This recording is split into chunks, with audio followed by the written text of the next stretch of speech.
Hello friends! Air is composed primarily of nitrogen. There's also a healthy dose of oxygen, and approximately 1% is other gases. This gas mixture works great for humans when they're on land, and the atmospheric pressure isn't too high or low. But when scuba diving, especially deep diving, regular old atmospheric air doesn't work so well.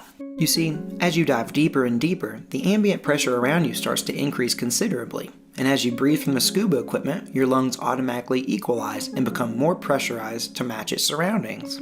But the increased pressure in your lungs can force nitrogen to dissolve into your bloodstream. This is why divers have to surface so slowly. Nitrogen needs to leave the body's tissues and bloodstream in a slow, controlled manner.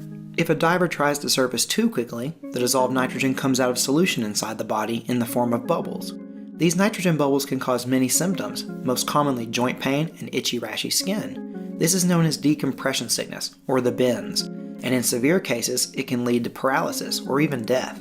So in order to reduce the risk of decompression sickness, the air that divers breathe can be replaced with a slightly altered gas mix, known as nitrox.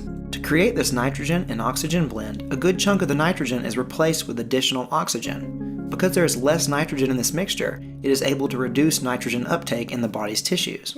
However, this tactic only works for relatively shallow diving. If one continues to dive deeper, below 30 meters or so, we run into another problem. For example, at 50 meters, the ambient pressure is about 5 times as great as surface pressure.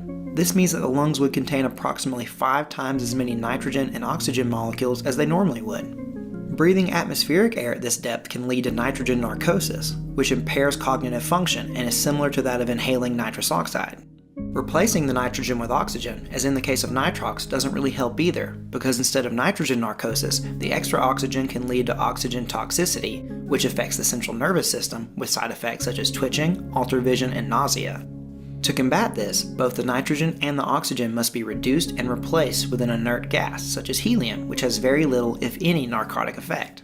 This 3-gas blend is known as trimix.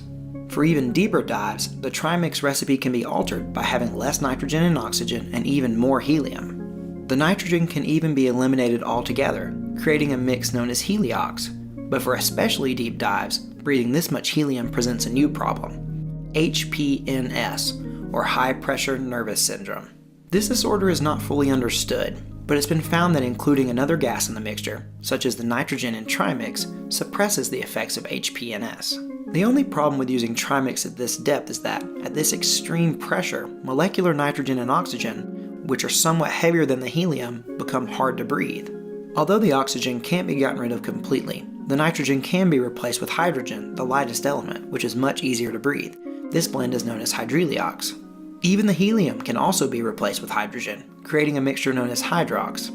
Both of these blends are used for extremely deep dives and have been tested to simulated depths in excess of 700 meters. Although this video has covered a good portion of the breathing gas mixtures utilized by divers, there are still more exotic breathing gases that were not covered.